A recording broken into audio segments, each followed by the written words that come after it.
So, as an intuitive and an empath, Mhm. could you share with our audience what you're feeling when you're walking, maybe in the streets of Pittsburgh, in a mall, in a store? Yeah, it's difficult. It kind of reminds me of being a teenager. I have to be honest with you, because when I was a teenager growing up, feeling other teenagers' emotions and kind of turmoils and stuff, I just kind of had to shut it down.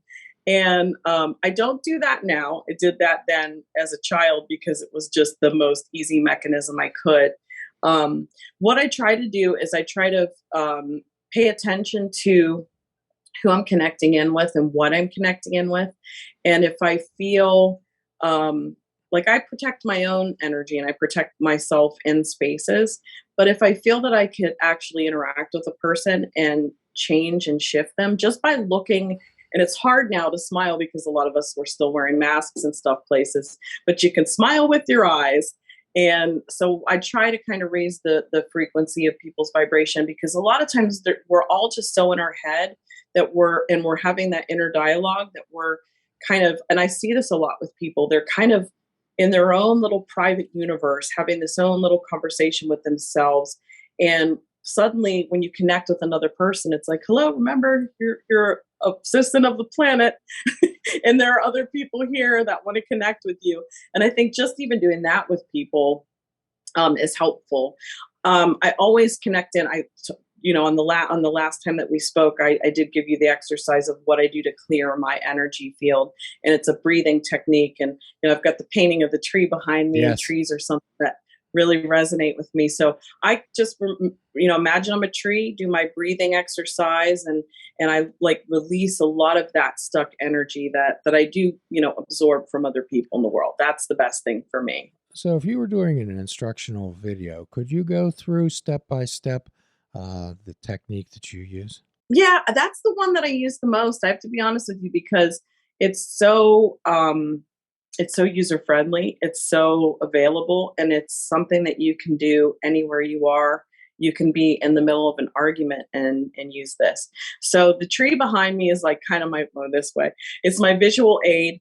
So I imagine that I'm a tree, and I always make sure that I have my feet on, my legs uncrossed, my arms uncrossed, because when you do this, it not only makes you non-verbally feel like stand back, but it actually closes your energy field and stops the flow. So try not to cross any parts of your body. And then what I do is I imagine that my feet are connected to the earth in a way that I use my imagination, and I imagine that I have these tiny little roots that are starting to grow from the bottoms and the soles of my feet that go down through the ground, that go down into the earth. And I really, really anchor myself. And when I feel anchored, it's almost like I can't lift my feet. And you'll feel this real, almost like your legs and your feet feel very heavy and it's hard to lift them. And that's literally called grounding yourself. It's what a lot of people will tell you to do when you're feeling out of sorts, when you're feeling a lot of anxiety. So then I would ground myself. And then as I'm connected to the center of the earth like that, I start to think about breathing in. And when you think about breathing in, you're going to exhale. And a lot of times they'll tell you to count to a certain number. I don't like to do that because I'm using a part of my mind that I don't want to. So I like to breathe in, and I imagine that my legs and the center part of my tree, or the center part of my body, are my tree, are the trunk of my tree. So as I'm allowing those roots to connect into the center of the earth, I'm sucking in earth energy, whether you want to imagine it's water, whether you want to imagine it's energy, whatever you want. And then as I inhale, it's like I have this huge straw that's in the trunk of that tree, and I bring that and I inhale all the way up to what they call the crown chakra. And if I were a tree, it would be the very tippy top of the branches to the very last leaf. And so you want to bring that breath all the way up to it. I like to hold it for a split second, and then I exhale through the mouth, and I just imagine all that energy kind of flowing back down into earth. The energy that I don't really want to hold on to anymore. The energy that makes me feel like a little bit anxiety, or like I can't focus, or angry, or any of that stuff. So when you exhale, you're just giving it back to Mother Earth, and she takes that energy, recycles it, and then you can draw on that again. So I feel that, many things, we're all connected. And this is how I feel. What works for me, I look at nature and I look at how nature cleanses itself, and I just feel that that's how I deal in these times. That's what helps me get through the day. That's what helps me disconnect to things that I feel weigh me down. So the mantra in a lot of yoga studios is So Hum, which comes from the Sanskrit, which the Hindus use. It means I am that, connection with everything. We're all the same energy with the stones, birds, trees, dirt, us. We're all made up of energy. Mhm. Tell me what you think uh, got the human race so disconnected from that collective spirituality of, uh, I'm going to use this word, it's ridiculous, primitive people. Yeah. I just think that it's about what we in society started to value. And I think that as we started to evolve, we understood, wow, we're pretty smart. We're figuring stuff out. I'm going to put a lot more, like, I think when we stopped being, more nomadic people and we started to actually have settlements and, start to farm and start to actually stay in one place, we started to lose. It wasn't because we weren't it wasn't important, but it was like we didn't need it as a tool as much anymore. I think when we were more hunters gatherers, we needed to rely on our intuition and our empathy to feel energy around us, to because we couldn't see what was around that mountain, we couldn't see what was around that cliff. So we had to kind of sense it and feel it. And all of our senses were heightened. I think, we were using our hearing, our smelling, our seeing, and then also that kind of sixth sense where you're feeling energy. And so for me, that's I think we got away from that as a society and as a collective when it really wasn't necessary and part of our survival anymore. So it kind of got like dampened or lessened to some degree. But I strongly believe that there were some of us like myself that we kind of like show up on this planet dialed up. We're kind of like ready in survival mode again. We can feel and sense and see and have that understanding of kind of the subtle energies, I'll call it.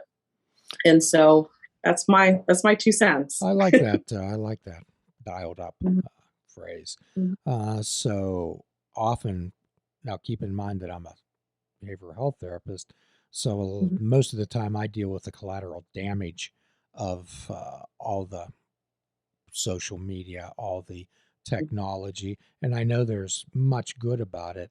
So how do you think our reliance, our almost complete reliance on uh, technology has perhaps disconnected us a bit, and how can we use it perhaps to connect?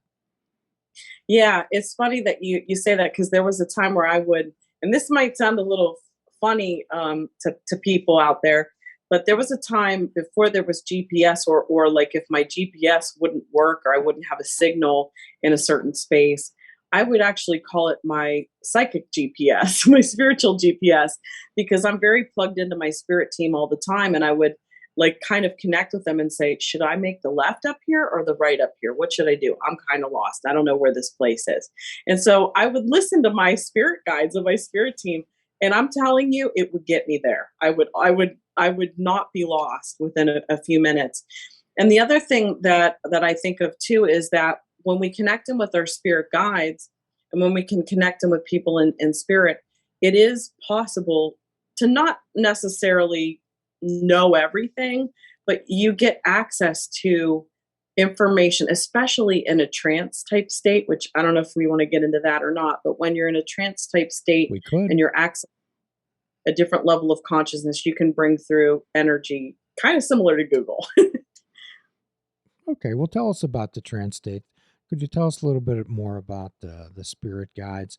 And Yes. could you tell us a little bit more about angels and about what your thoughts are about over reliance on technology, Santina? Sure. So I think that for me, the spirit guides and the angels, which to me can be interchangeable, angels and spirit guides can be one and the same. When you start to form a connection and understand that you have people in spirit. First off, you're probably going to have family members, loved ones, people who are invested in you in life. They're going to be around you. They're going to still care. They're going to have a vested interest in how your life is going.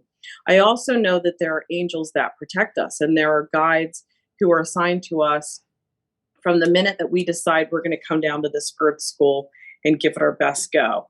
And they really are on our side and they want us to succeed. So they're there for us as a resource. So when you learn to kind of open up your intuition and you learn to connect into your spirit guides, you can start to hear them, what you call clairaudiently. So you can start to hear them in your thought process or even as voices.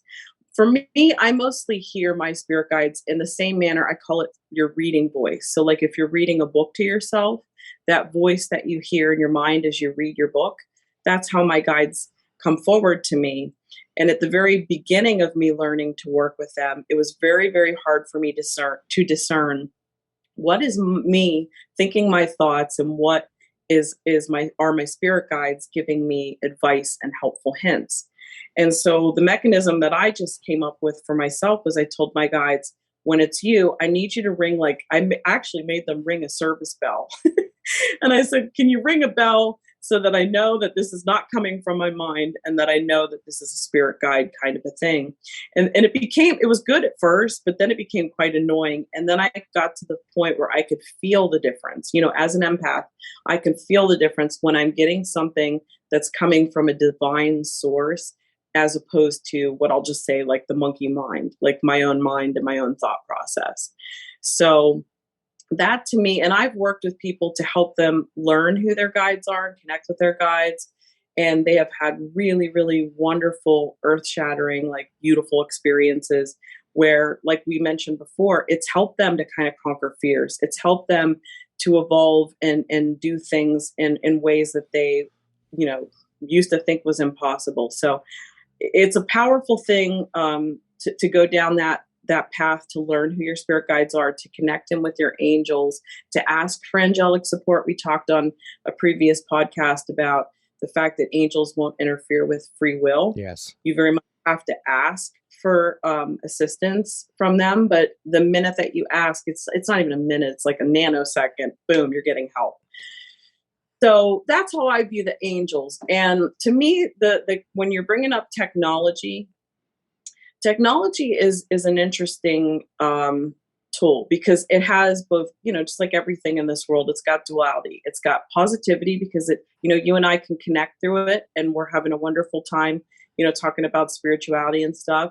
But it also has this illusionary aspect with it where it's like a false connection. And to me, that's what a lot of social media platforms provide.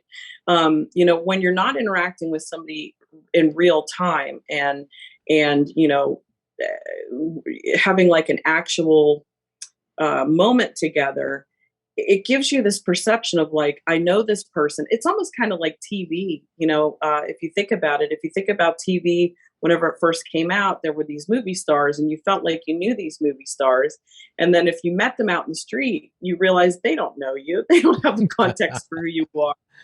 And so it's illusionary in that sense. And that's why I feel like you've got to be careful with social media and thinking that it's a real connection and that. And to me, I think mentally it's hard, and you probably see this a lot with your practice because there's a lot of external monitoring and there's a lot of comparing yourself to others. And that's not really what we're here on this planet to do. If you look at others and you want to emulate them, that's one thing.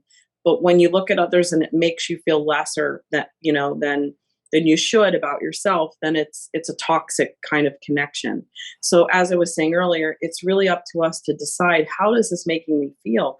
And when you're interacting with social media, pay attention. Do you feel rejuvenated and recharged after you've done that? Or do you feel completely exhausted and drained? You know, because everything has its good and bad. You might feel completely charged up after, you know, you did 2 hours of scrolling through Facebook or whatever it is, but everybody's different, you know?